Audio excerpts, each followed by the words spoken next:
तो वे महात्मा नाम जपी थे, लेकिन कभी कभी ब्रजवासियों के यहां जाकर के अंजलि फैला करके मांगते थे, और जो प्राप्त होता था उसको पा करके पुनः हाथ धो करके फिर नाम जप करने लगते थे। एक मैया के यहां वो जाते थे, उन मैया के यहां पर मदन मोहन लाल जी विराज रहे थे। तो बाबा जब आते थे तो बंधुओं एक पद है श्री रैदास जी का, उसमें भाव है, सो ही सुहागन प्रिय जाही रीझ हैं। ठाकुर जी कब किससे रीझ जाएं कुछ पता नहीं है।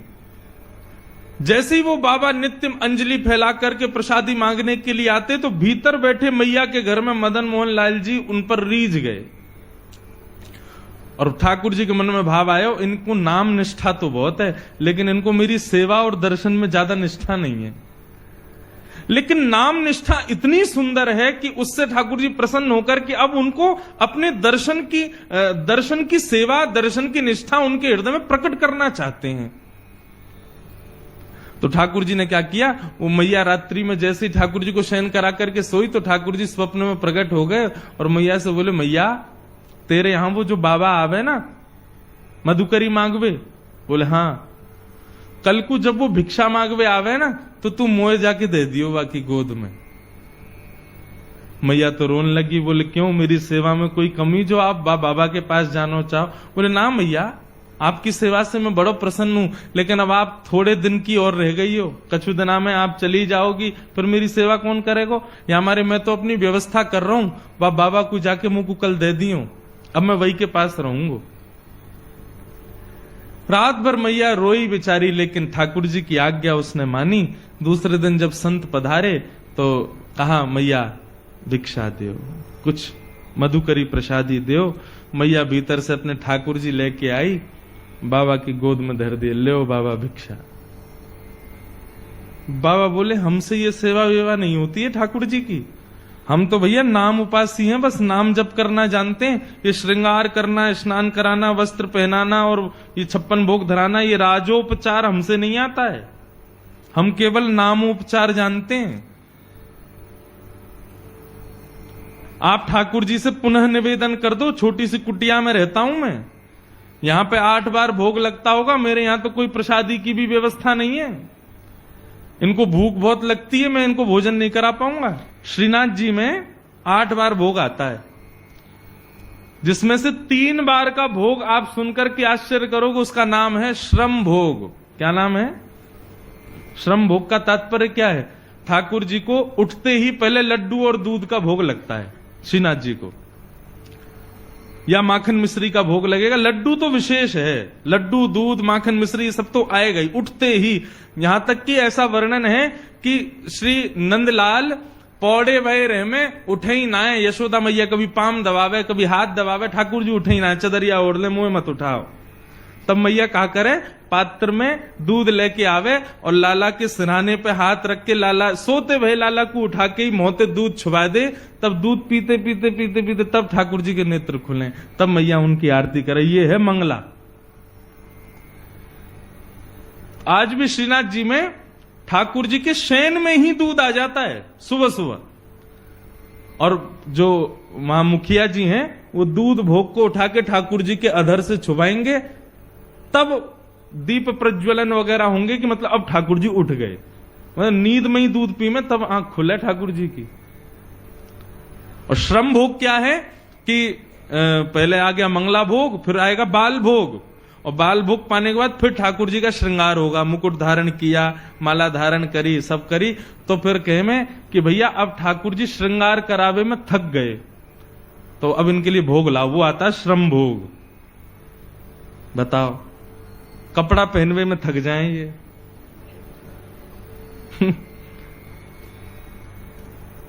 दोपहर में राजभोग के बाद जब ठाकुर जी के मुकुट वुकुट सब बढ़ा दिए जाते हैं, उसमें भी इनको श्रम होता है, फिर श्रम भोग आता है।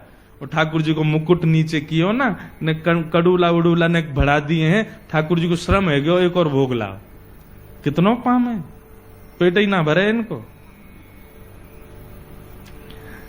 तो बाबा बोलो, मैया ठाकुर जी से निवेदन कर दियो, मेरे यहां कोई व्यवस्था ना है, तुम तो बहुत बढ़िया सेवा कर रही हो, 8 बार भोग लगाओ, मैं तो खुद एक बार पाऊं, वो कहां से खवाऊंगा, तुम्हारे लाला है।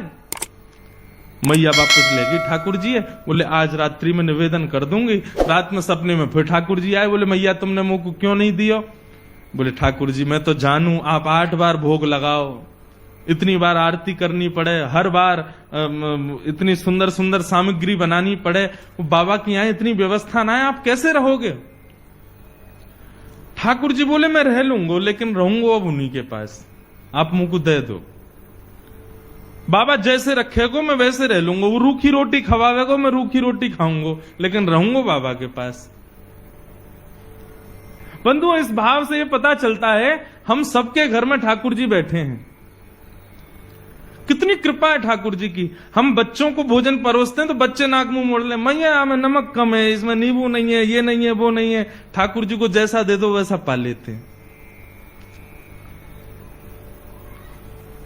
कई बार खीर पधरा देते हैं ठाकुर जी को, भोग लग जाती है, जब हम पाने बैठते हैं तब पता चलता है इसमें तो शक्कर ही नहीं थी, और ठाकुर जी पा लिए।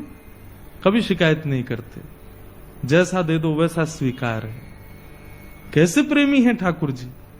हमारे बच्चे नाक मुंह मोड़ते हैं, लेकिन ठाकुर जी कभी मना नहीं करते, सब स्वीकार करते हैं, जैसा दे दो। कभी कभी प्रसाद पाने बैठते हैं तब पता चलता दाल में तो भयंकर मिर्चें खाई नहीं जा रही, हम उसमें पानी मिला रहे हैं, फिर नींबू डाल रहे हैं, भैया मिर्चें खब नहीं रही है, और ठाकुर जी ने पूरा भोग लगा लिया।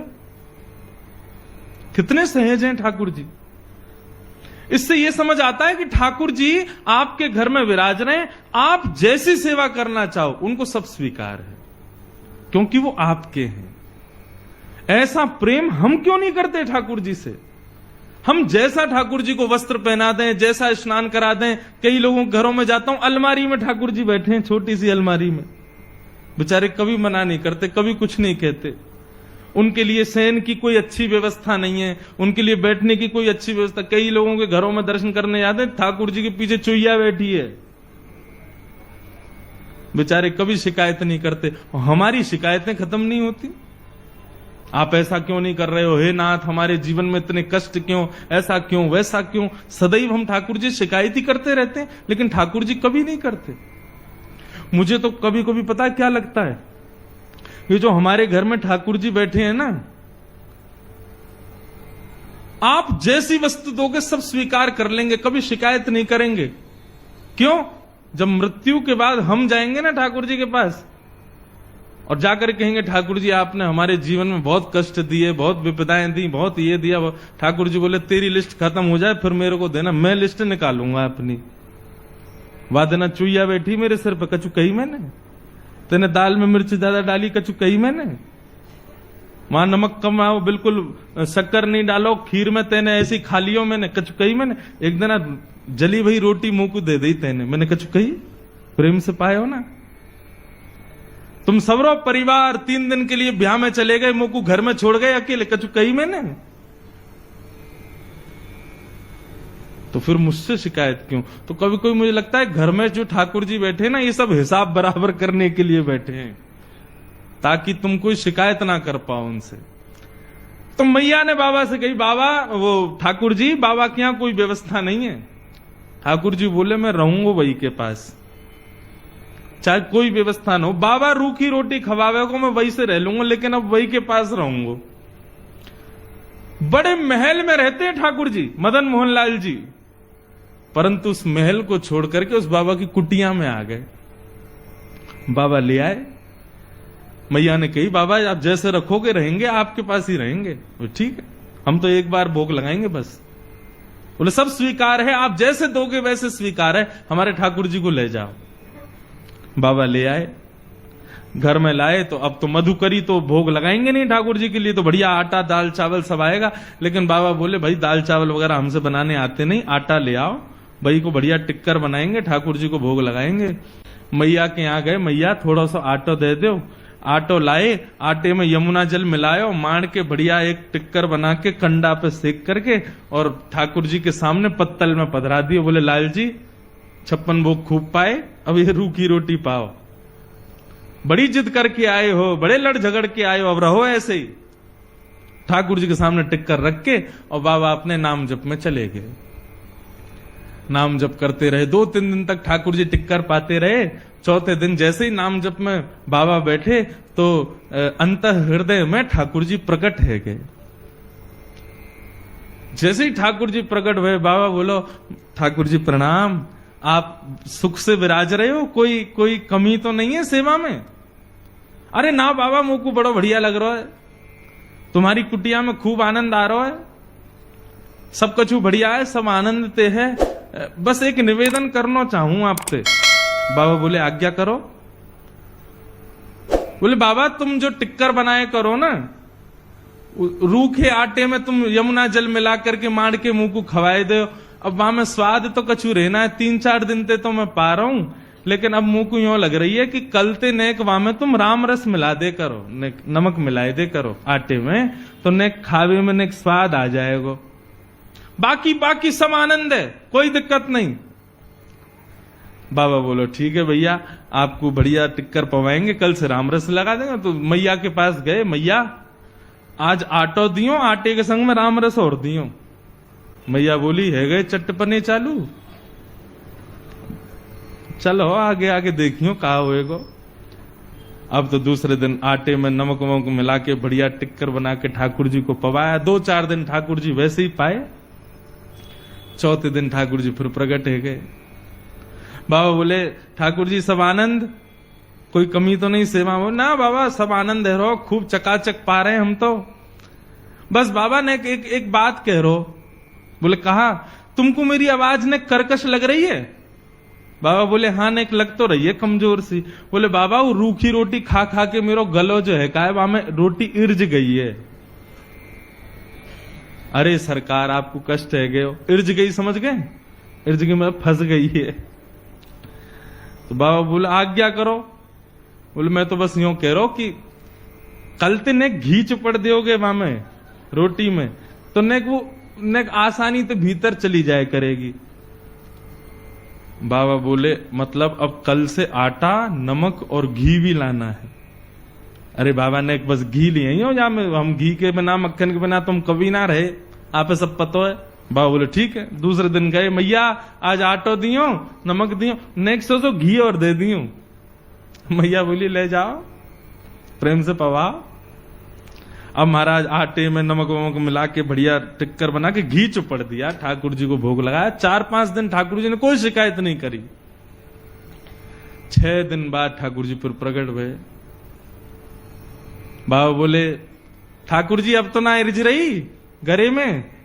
ना बाबा अब तो सब बढ़िया है, रोटी में बढ़िया नमक को भी स्वाद आ जाए, घी भी बढ़िया है, नीचे चली जाए।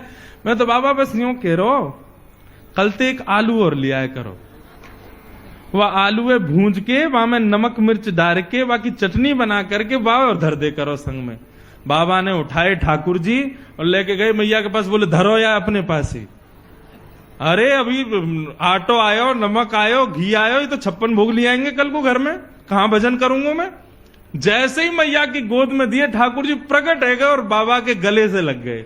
बोले मैं रहूंगा तुम्हारे पास ही, चाहे जैसे रखो, मैं रहूंगा तुम्हारे संग। जय श्री कृष्ण। प्रिय साथियों, हमेशा अपने जीवन में एक गहरी निष्ठा और विश्वास रखना चाहिए। जीवन की हर परिस्थिति में जैसे ठाकुर जी ने अपने भक्त से बिना किसी शिकायत के सेवा को स्वीकार किया, वैसे ही हमें भी अपनी स्थिति को बिना किसी शिकायत के स्वीकार करना चाहिए। ठाकुर जी ने कभी यह नहीं कहा कि हमें कुछ खास भोग या विशेष सेवा चाहिए।